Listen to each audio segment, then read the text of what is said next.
Now, if the Bulls were bringing their Rose, you know we were bringing ours. Yeah. Jalen Rose joining Stan Verrett. You better bring it when it's Chicago and Miami. Indeed, they're the top two teams in the Eastern Conference, where the Bulls led the Heat by 3 games for the 1 seed. Matchup turned out to be as good on the court as it was advertised on paper, Jay. It sure did. Not hard to tell that it's almost playoff time. Less than 10 games remaining. The Bulls have pole position for the top spot in the East. All right, let's check it out. LeBron James and company in Chicago. Rose, again, in the lineup for the Bulls.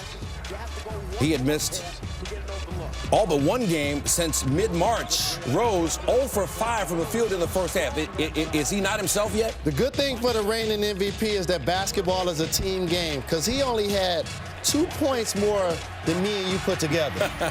C.J. Watson did some things, though. 3 for him. Bulls down 3, though. Kyle Korver gets open for the 3. Watson finds him. Korver 5 for 6 on 3s, and it's Chicago's bench 21-8 run with Rose on the bench. The bench has done a good job of picking up whether Derrick Rose is in or out of the lineup. Multiple efforts by multiple players. Rose in the lineup there, but LeBron James from behind with the block, and we've seen this so many times. Just like me in high school trying to get a prom date, you got to learn to live with rejection, but keep attacking as he does right here.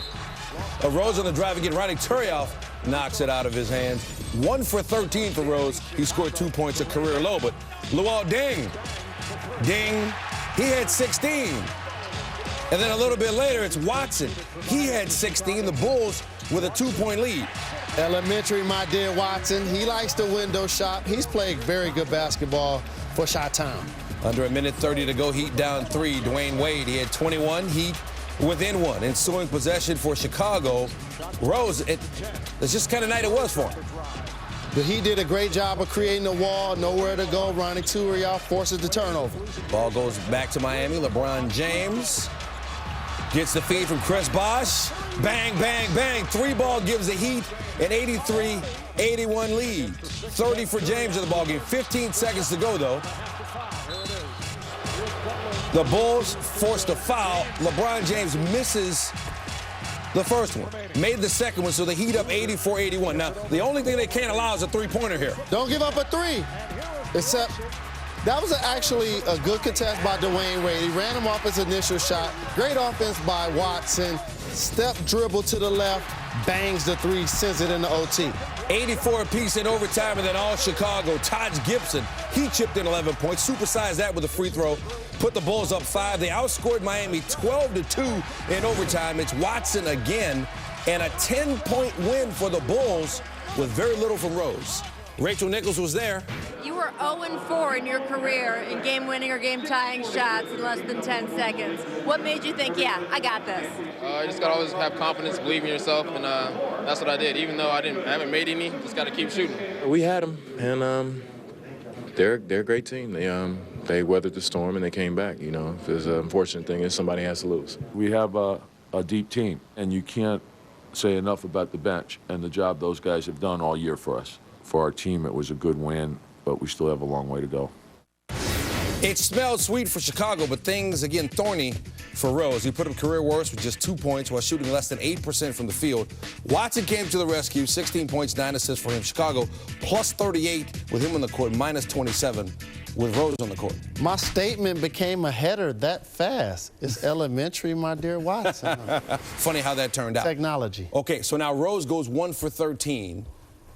Big game for the Heat if they're going to try to close that gap on Chicago, and they can't win. What did we learn about both teams from this game? First and foremost, congratulations to Chicago Bulls. Now leading by 4 games, they will be the #1 seed in the Eastern Conference.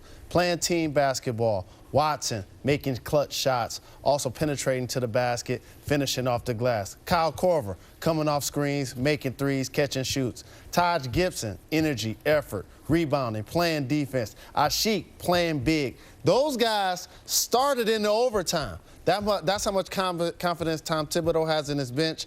Great job by the Bulls team. All right, as for the Heat now, 5-6 in their last 11 games. They've got some concerns there. We're going to hear from Rachel Nichols, who was at the game in Chicago, spoke with the Heat afterwards. LeBron James is rarely at a loss for words. But after falling to Chicago in a game with serious playoff implications, it took him a few moments to collect himself. Well, And it hurts. I think as a team we fought, we played well. It's one of the worst feelings from the regular season I had this year. We knew it was going to be a dogfight. We knew it was going to be a fist fight with this team. Every time we play them, we know that. The loss will likely cost the Heat home court advantage in the East. Particularly devastating since home has been the only place they've been able to win of late. The hostile environment's getting more hostile with each missed basket.